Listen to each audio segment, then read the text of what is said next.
1. All right, here we are. We are back an hour later than I was supposed to because I totally screwed up. And, I was going to have a trio of therapists today, but because of my mistake, I still have a dynamic duo. So let's just jump right in. Let's have some fun. Here we go. Let's rock and roll. Practicing Polyamory, real-life perspectives from the imperfect people of polyamory. The mission of the Practicing Polyamory podcast is to provide a platform for all of the real-life, flawed humans that practice polyamory so that we might all learn from one another and grow as a community. Enjoy the show. So, because of my mistake, I didn't even give our guests the opportunity to know what's coming up. So this is all going to be a surprise for them, unless you've actually tuned in and listened. In which case, you know that I have to welcome everybody to this beautiful day. And before we jump in with our guests, I want to quickly remind everybody that we are open for questions. If you have questions about your relationships, or if there's a topic you'd like to hear discussed on the show, slide into my DMs. Follow us on all social media platforms, especially Facebook and Instagram. That's where I'm most active, at Practicing Poly-A, and send me a message. Don't forget to subscribe on YouTube, Spotify, iTunes, wherever it is that you download the podcast. And remember, this show is recorded live. Join us for the live recording, and you can get your questions answered right here on the podcast. Check this out. 1 second. Here we go. Boom. See? Ask a question. Get your answer live on the show. Okay, and as always, I want to remind everybody, if you're listening to this podcast, you are a welcome guest to be on the show. We're here to share stories, and I want to get as many voices as possible to speak here because I know that the more stories we hear, the more representation we'll have, the more others will see us and themselves, and the more we can strengthen our community. So go to practicingpolyamory.com and sign up today. All right. Even though we're going to be running short on time, I still have to give that spiel, and of course, I have to do the best part of the show, which is introducing our awesome guests. Everybody, today we've got a duo of poly-affirming therapists who both agree on at least one thing. There is a glaring need for more poly-affirmative therapists, counselors, and mental health providers. It's a funny thing for me, seeing as I've interviewed 50 or 60 of them here on the show, but believe it or not, poly-affirming therapists are the minority in the industry. I'm lucky enough today to be joined by 2 of them, and with their combined knowledge, specialties, experiences, and disciplines, they can cover just about any topic we can throw at them. So if you all have questions, leave a comment because today is the day to ask. Joining us today from Making Space Psychotherapy and Healthy Synergy LLC, both out of Arizona, welcome to our guests, a dynamic duo of therapists, James Rodis and Jess Fletcher. 1 second. Here we go.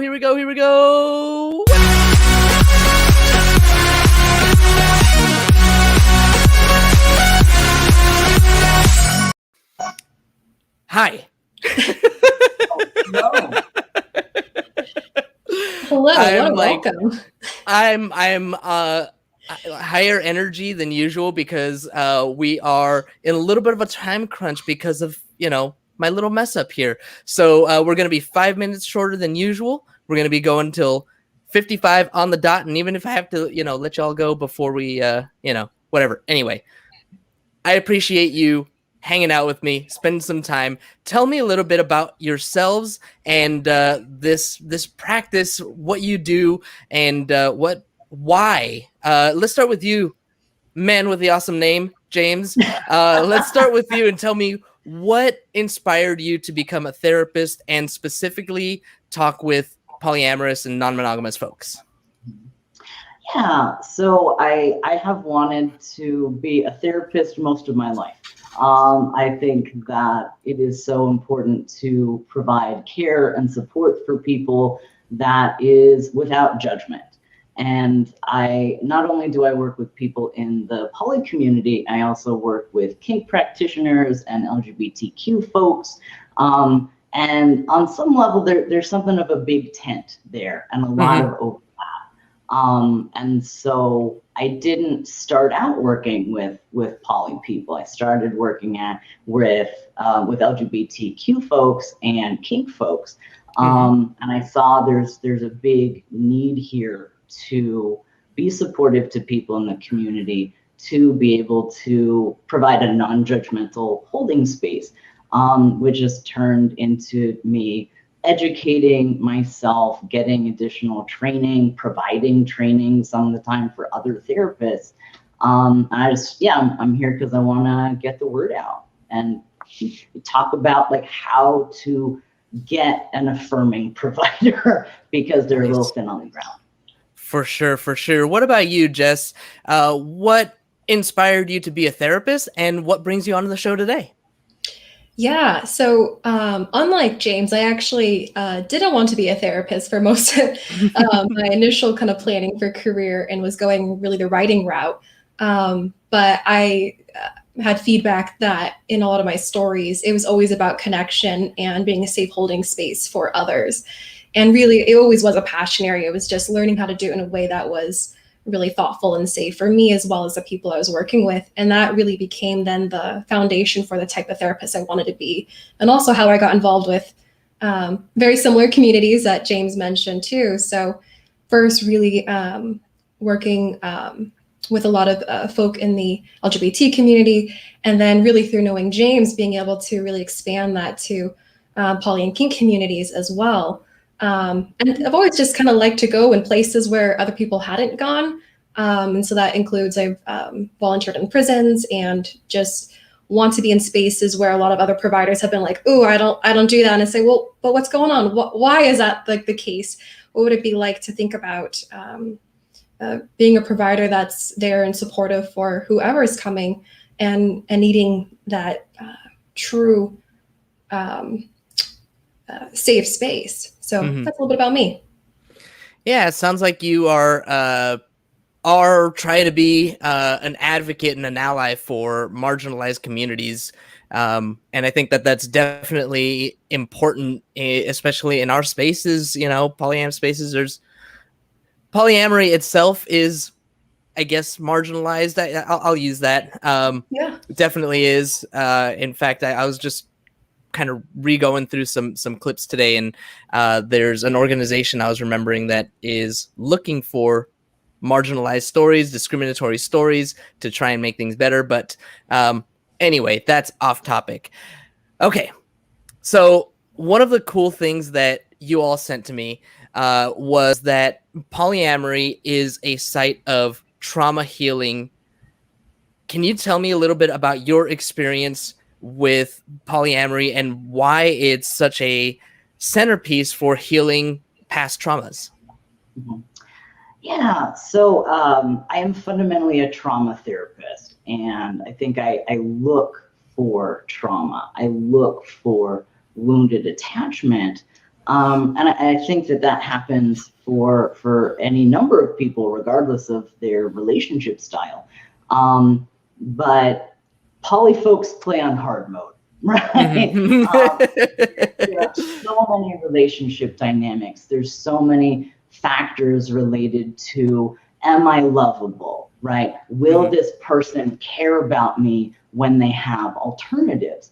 And so I think it's a good site for trauma work because people's attachment trauma comes up, right? It has to be dealt with, or it's not possible to be a healthy partner, to be in these relationship systems, these polycules where everyone has needs, right? But they can't rely on someone else to make them feel safe, right? So that poly is a great opportunity to build internal safety, build a sense of value in yourself, so that you're not looking to your primary partner or whatever to make you feel safe, right? That you feel safe in yourself, so that you feel safe when maybe they're not at home that night, right? You still feel safe even when they are struggling in the relationship with you or with another person,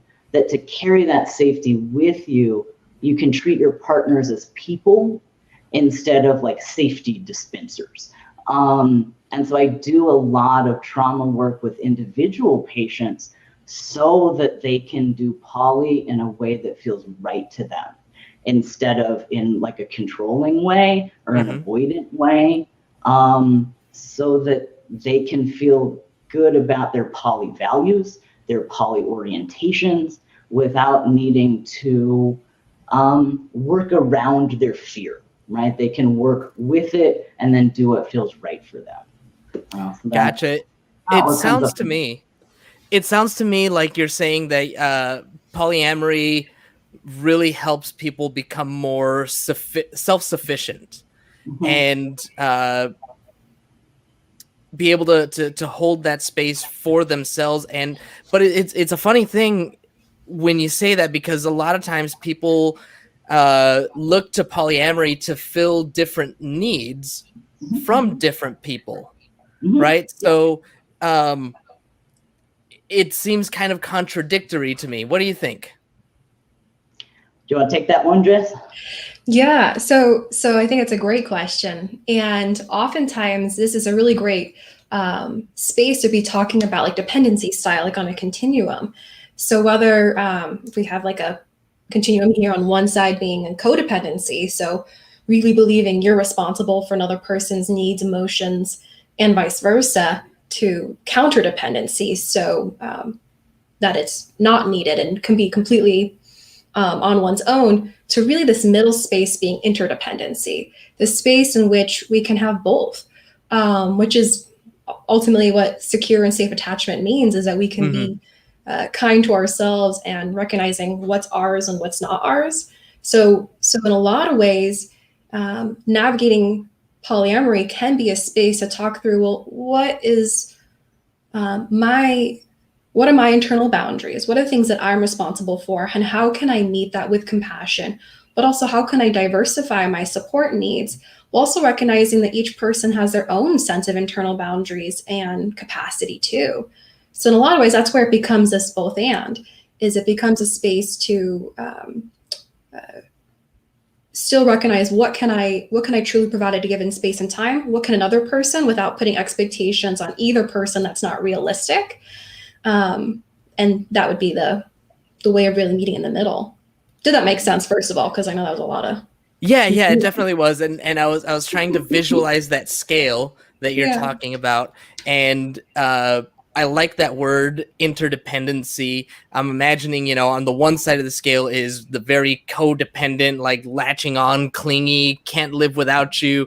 And then on the other side is the person that's like, no, every single person is at least arm's distance away from me. Yep.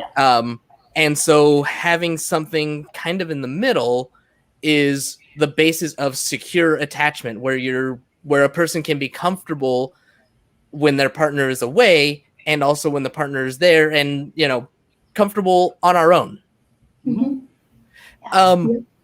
Would you say so? This makes me think of the word solo polyamory, right? Which is kind of a popularizing term, I think, in polyamory. Maybe it's because 70% of people practicing polyamory are women, and women are finding this freedom in polyamory. And a lot of what I've read, a lot of what I see is, more successful women who have their own income and can very much manage on their own.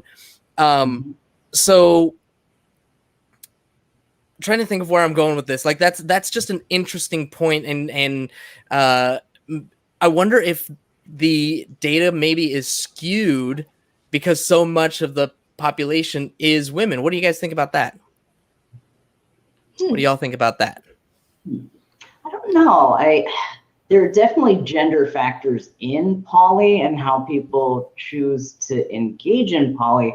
And I think what comes up for me when you say that a lot of people who are in the poly community are independent women, right, practicing solo poly, is that the more of your own needs that you can meet, the more freedom you have to choose what is right for you, right? That if someone is in a financially distressed situation, maybe their relationship doesn't look the way they'd like it to, but they stay or don't make changes because they cannot afford to do something that is a better fit.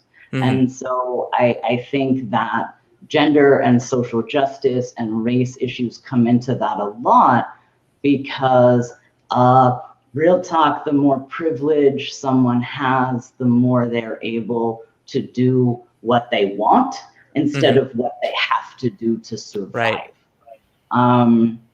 So that comes up for me. Other thing that comes up for me with gender is that people of different gender socializations come to the table with different assumptions, right? And that the stereotype is that, you know, straight men would love to see all the women in the world, and wouldn't it be great if they were all cool with it, right? But what it actually involves to be poly requires giving up a sense of ownership over other people.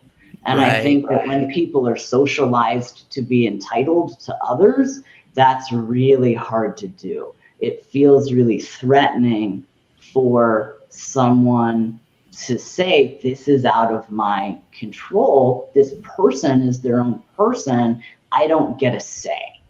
And I love them and I care about them. And so let's do this. However many people you're saying that to and about. I think that in some ways there's more flexibility for people socialized as women because there's less of that sense of entitlement to another person. I don't know. I'm curious what you have to say, Jess, because I don't want to like mansplain. I love it. That's great. That's great. Jess, hit us with it. Thoughts? Yeah, I was just thinking even like kind of anecdotally too, like of what I tend to like see kind of come into the therapy office as well. And it's been a mix. I think it's definitely been, you know, I'll see individuals who are coming in and whether they're women identifying, male identifying, non-binary, there's been a lot of different, a mix. But one thing I have noticed is a lot more situations in which there's been couples who have been leaving churches and then opening up their marriage and then kind of exploring polyamory. So I've actually seen that more anecdotally than probably something with gender, and really having to navigate so many intersections there, as James was saying too, about, well, what have been the things that I each maybe partner in a marriage that's coming from a religious, heteronormative space, to, well, how do I feel about relationships in general? So that is definitely something that's been part of that process too. Interesting. I think another piece that comes up for me is thinking about like the mental load as well, like what people kind of put on a relationship, and that definitely changing across gender identity experiences. So yeah, I guess I'm not really seeing too much of a one way or another, but each person has their own constellation of factors that they're working through. That's going to be pretty layered and deep. Yeah. For sure. You touched on identity, whether it's gender identity or being brought up in a religious household, that becomes part of a person's identity, became definitely part of my identity. And so in both senses, whether it's gender or religion, we're challenging our identities. Now, I want to ask for some quick answers because I want to respect y'all's time. So in just a couple of minutes, how does someone start to adjust when that core part of their identity, religion or gender, something like that, how do they start to adjust, letting go of those identities, I guess? Who wants to go first? To me, it's less about needing to like let go of identity in order to be authentic, but more to integrate who you have been at different spaces in your life, what you have believed at different spaces, where those beliefs came from, and then being able to really actively choose, right? Did this identity, does it still feel like a good fit, right? Do these beliefs that I got from my church or pop culture or my family, do those really feel like mine? Or were they put on me and I thought that was the only option? Makes And sense. I think it plays out really. I just want to cut you off so that I can get Jess's answer in here. Yeah, That way sure. we can make sure that we have enough time for both of you. Jess, what do you say?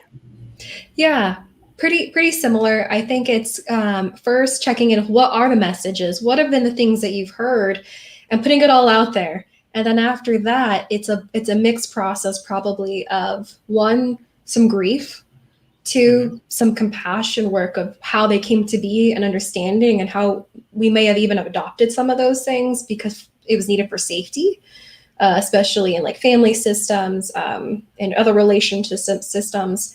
And then really more of a values clarification of, well, what do I still want to keep? Can I modify in a way that's more in line with my values? Do I want to explore and be in a space of understanding and discovering what else maybe feels more in line with my values? And then it's a lot of understanding, how can I consistently do this process as a self-reflection throughout my life at any point in time, as a constant boundaries conversation, a constant check-in. And that would be what I would say in any relationship system as well, is let's always keep reflecting back, because that can change at any point, whether that's in a monogamous relationship or a polyamorous relationship, or for friendships too. For sure. Definitely, I gotta agree. It's a lot of self-reflection, a lot of I think vulnerability definitely comes into that a lot. Being able to be vulnerable with myself and challenge myself in the things that I'm thinking, the things that I've been taught, what I have identified with, and what I want to. Very cool. I want to thank you both so much for spending some time with me. Before we head off, I want to give you all an opportunity to tell us how, if someone wants to work with you, learn from you, be a patient, whatever, how can someone get in touch with you? Let's start with you, James. So I am licensed in Arizona. I do telehealth, so I can see anyone who lives in the state of Arizona. You can find me on makingspacepsychotherapy.com. That's the best place to contact me. I'm also on Psychology Today, poly-friendly professionals, kink-aware professionals. So I'm sort of all over the internet. I have availability in my caseload, so I'm happy to see people, and I offer like 15-minute phone conversations just to see if we're a good fit. I think that it's important to be in charge of your own care. And so I might not be a good fit for someone, but I'm definitely open to finding out. All right. And Jess, for yourself? Yeah. So our Instagram account for our practice is listed there, and then our website, www.createhealthysynergy.com. I am also a licensed therapist in Arizona, and am able to provide both telehealth therapy as well as in office. We are in Tempe. I am actually right now on a wait list, so I don't have immediate availability. That being said, we do have a team of clinicians who are part of the practice, and so I'm able to provide support as well, and working together as a group that wants to do advocacy in the community, specifically with this population. So that's a little bit more about us. Perfect. Thank you. And for everybody listening, that is Dr. Sophia Murphy, SOPHIAMURPHY. And that's on Instagram. Thank you both so much again for spending some time with me. Once again, I apologize for this timing mistake. My bad. But thank you to both of you. And thank you, as always, to our live audience for tuning in. As a reminder, when we're live, you get no commercial interruptions. But that's not true for those podcast downloads. So catch us every day, Monday through Wednesday. And this is why I messed up, because we're usually at 2:30. We're supposed to be at 1:30. Anyway, or sign up for Patreon. You'll get access to our commercial-free RSS feed. Don't forget to support on YouTube, wherever it is you download the podcast if you haven't already. Thank you both, and thank you all again. As always, have a nice day. Thank you for tuning in to the Practicing Polyamory podcast. Would you or someone in your polycule like to be a guest? Sign up at practicingpolyamory.com and join the conversation. Please support us by subscribing, liking, and following us on social media at Practicing Polya by clicking any of the affiliate links on our website or by subscribing